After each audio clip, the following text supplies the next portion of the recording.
I ended up, doing 8 years in prison. I had a huge restitution for a plea that I took for a racketeering case. And life just changed, from that point. So it wasn't easy. It was a struggle, a challenge. A lot of people were upset with me, but, we made it through. Good for you. Good for you.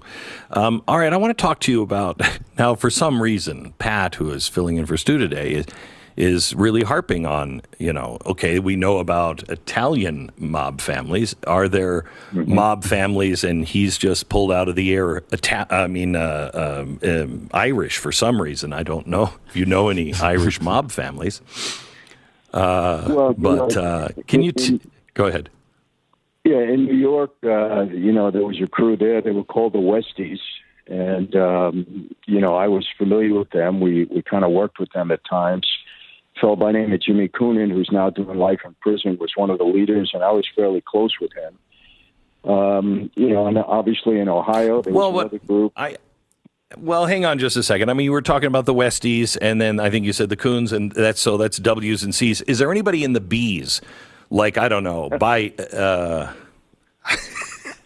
No, when you look at the family of the Bidens, is that not a crime family? I got to tell you, Glenn, it's so hard for me to sit back and watch what's going on and wonder why this all hasn't been exposed, the right questions aren't asked. I'll give you an example.